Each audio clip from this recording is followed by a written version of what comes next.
In a turtle trapped inside a cage at a school, the kids were playing with it as if it were a toy in their hands. After the kids left, little Mabel came out and said she would help it escape. She put it in her bag while she went around stealing all the animals from all the other classrooms. She was about to leave, but the school worker caught her. She ran outside, but found the teachers standing and blocking the door, and they said she was repeating the same mistake again. Mabel couldn't escape from them and was about to get out, but a teacher grabbed her bag, causing all the animals to jump out. By accident, a cup knocked into the fire extinguisher, flooding the entire school with water.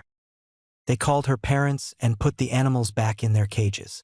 Her parents scolded her and said that despite her love for animals, she couldn't keep doing this.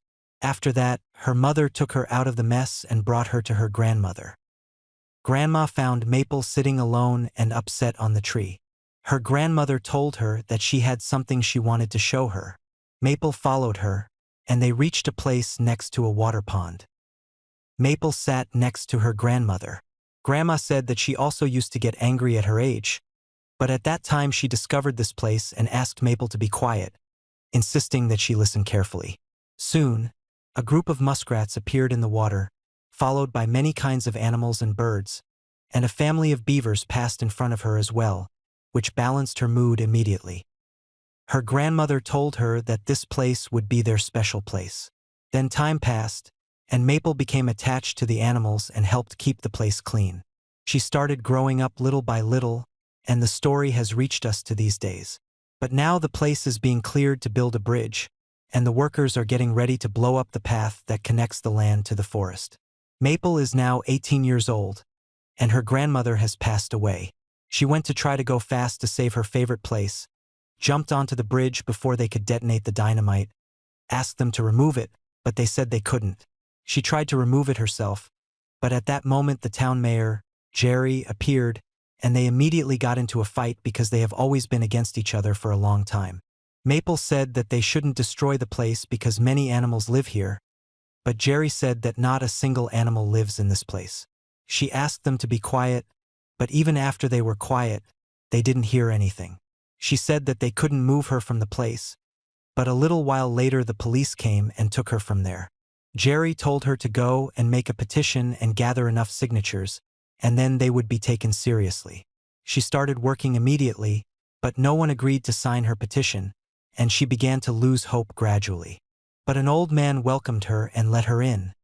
He thought she came to take care of him and look after him.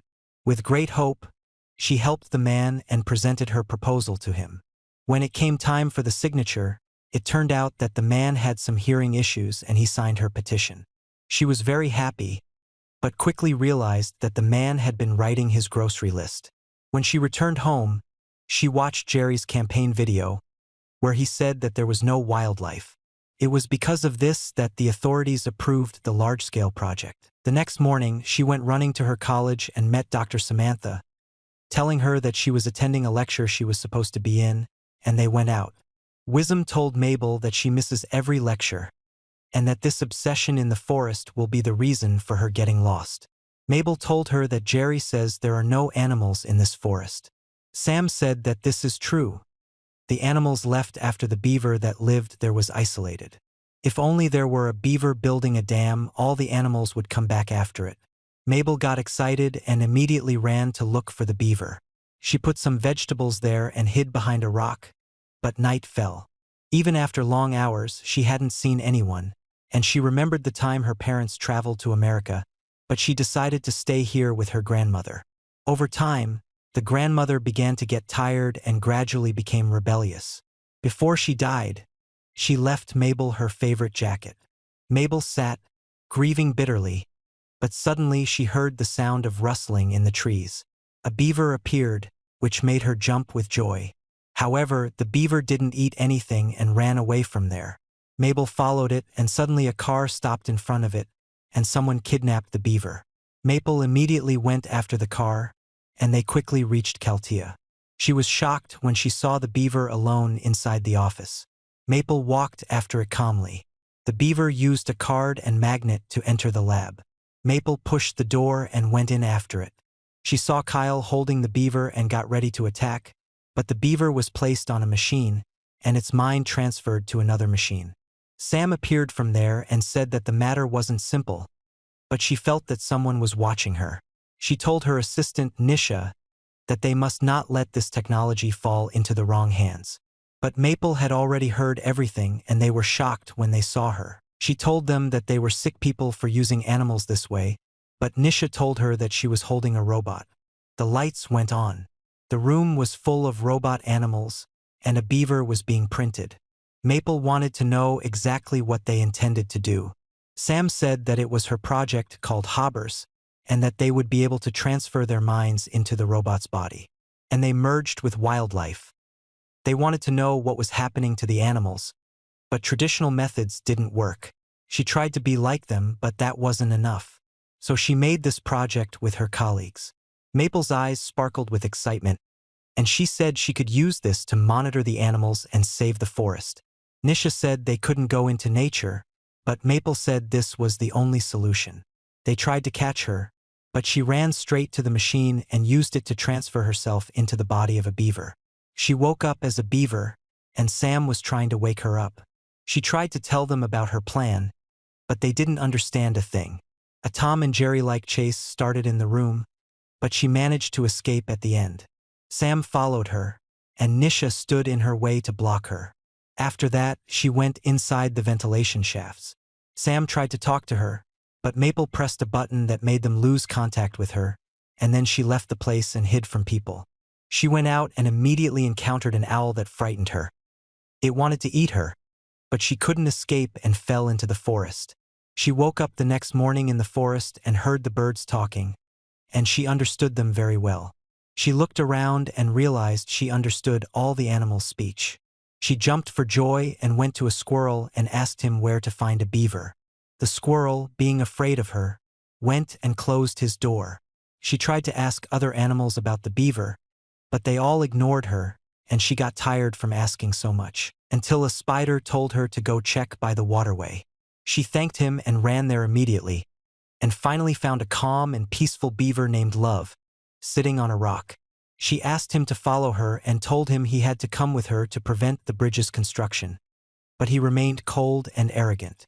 She tried to convince him, but he left her and walked away. Suddenly, a bear named Eileen came out of the trees and grabbed Love. She was going to be eaten, but she attacked her and forced her to release Love. Eileen told her she shouldn't have done that, and Love agreed with her. Maple was shocked and said that she had just saved his life, and Love said that she was hungry and had to eat anyone. These are the rules of the grove. Maple apologized, but Love said that she broke the rules and they must go to the king. At that moment, Maple called Dr. Sam, and Nisha started following her. Maple asked her about the rules of the grove and their king, and they were surprised. Nisha said that she went deep into the forest. Sam told her that she was disrupting the natural order. They opened a live broadcast and saw all the animals heading towards the grove, and soon the whole place was full of animals. Maple realized that these were all the animals that had disappeared from the forest. Then the king appeared, and all the animals bowed before him, but he played some music and they all started dancing. The king was a beaver, easygoing, and his name was George.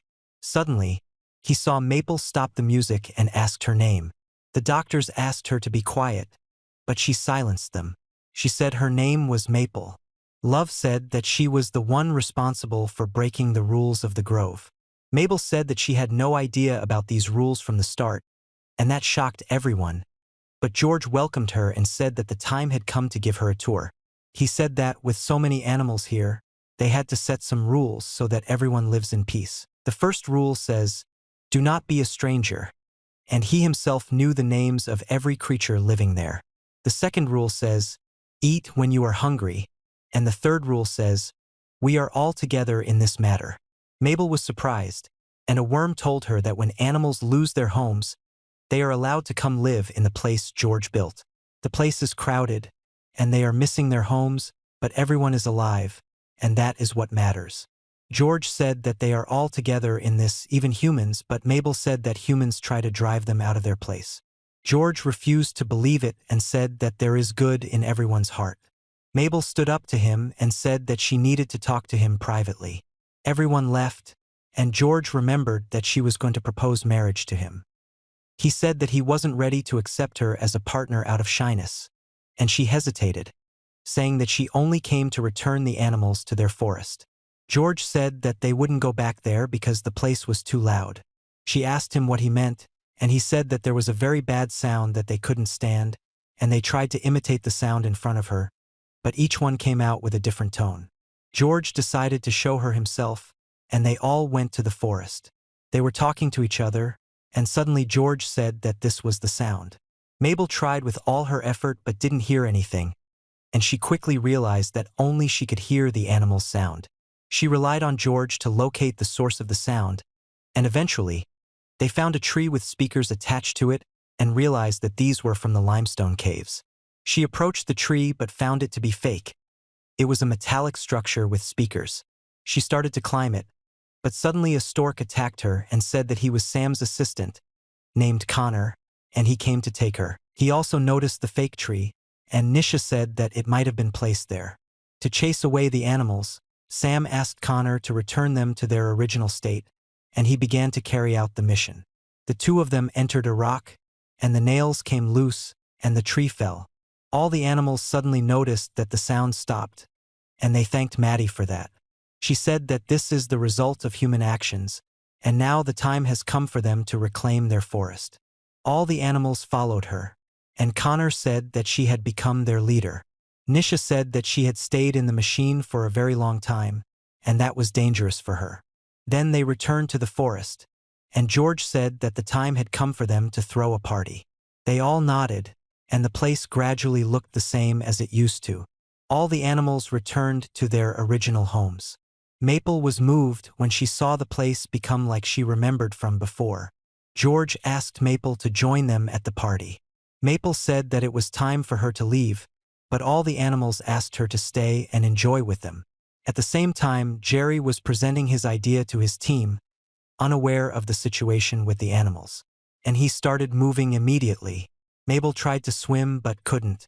George was shocked when he saw a beaver that couldn't swim, but he began teaching her step by step.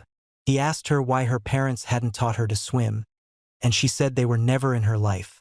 George said that his father kicked him out because he thought he wasn't suitable. His father believed that everyone was evil and would try to exploit him, but George believed that there is a bit of goodness in everyone, even humans. Mabel told him that the man who put up the fake tree to drive them away must be evil, but he was still saying that there is definitely some good. Then he offered her to be his assistant and royal advisor, and said he hadn't seen anyone with her confidence and courage. She said she couldn't do that, especially because he didn't even know who she really was. Suddenly, they noticed all the animals running toward him. Loaf came and said that humans had blown up the dam. Loaf said the worst thing was that they had made many other fake trees. Everyone started to go back, losing hope. But Mabel said that they can't just give up that easily. Mabel asked if they could ask someone for help, and George said that they could contact the council, but she must agree to be its official advisor. She agreed at the time, and George appointed her, and everyone was clapping warmly, and he requested that the council be summoned. George was a little nervous, and Mabel was surprised. Isn't he supposed to be the king? George said he was the king of the Satyas only, and that there are other kings and queens of different types. Everyone, along with the animals, called for their king and queen, and each faction revealed its leader. The council leader, the Queen of Butterflies, appeared with her son Titus. Connor and Nisha were there in robot bodies, and Nisha walked inside with the council. George said they needed their help to reclaim the forest, but the butterflies refused, and everyone said it only concerned the Satyas living on the ground, and they didn't want to get involved. They were about to leave, but Maple said the matter was very close. It would be a problem for everyone. She showed them the headset and said that humans were the ones behind this issue, and that the human king Jerry was using it to drive them out of their home. If they didn't stop him now, the next time he would come after them. Everyone was scared this time, and the butterflies said humans take more than their share, but their greed had become violent. To stop this, they now had to crush the human king. Maple was shocked because this wasn't the result she wanted. She asked if they could just threaten him, but they all said that the time had come to crush them, and everyone agreed. The butterfly ordered the summoning of the greatest predator to crush the king of humans. Nisha was reporting everything she saw, and at the same time George was terrified. Maple said that this didn't upset her at all. George tried to stop them and called them cowards and attacked them. Maple tried to stop her, and suddenly, she crushed her by accident. Everyone was shocked. Maple ran outside with George. Titus exploded with anger and told everyone to crush them. They ran, with all the animals behind them. Nisha said she would get Maple out of there, but the robot was destroyed by the bugs, and she returned to the lab. Connor caught her and tried to fly away with her, but she grabbed his neck and asked him to save George too. The two rescued George and flew away. After a while, a flock of birds began chasing them. In a collision, Connor fell and he also returned to the lab. Both of them fell, and George was eaten by a snake. Mabel didn't attack the snake immediately, and George got out of it, and the reptiles were behind them, so he had to jump over a slope, and the doctors lost communication, and Mabel's health started to deteriorate. The council said that the queen of insects had died, and the king of the sadists disappeared. Titus was crying, but suddenly Alba had an evil laugh, and announced that he would take his mother's place, and he would become the new king, and said that they would regain their power soon and crush Jerry, but first he had to enter the shedding stage to start the process. Mabel and George were swimming in the river and reached the land. Mabel said that things were completely messed up, but they could still act.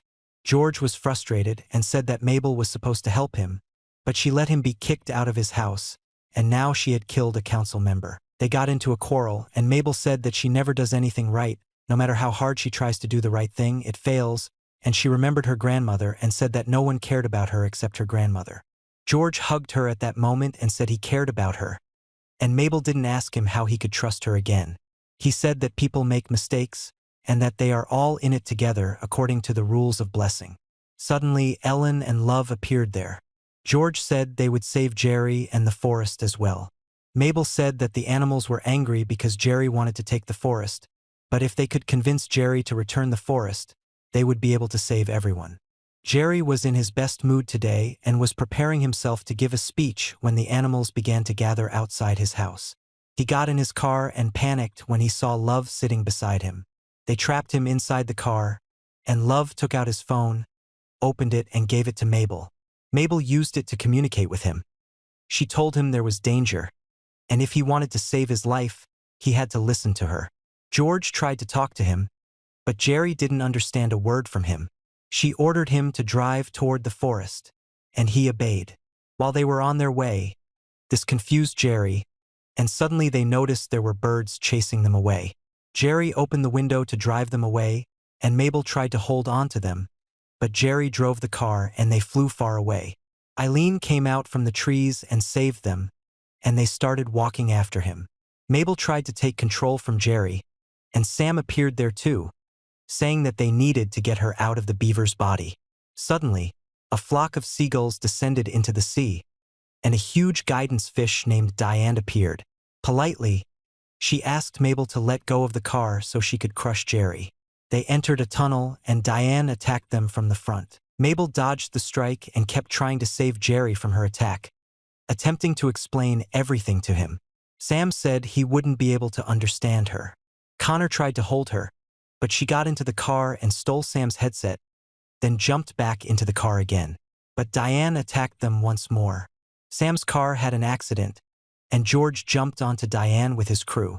They tried to stop her from eating Jerry, and Mabel also managed to put the headset in Jerry's ear, telling him that she was actually Mabel.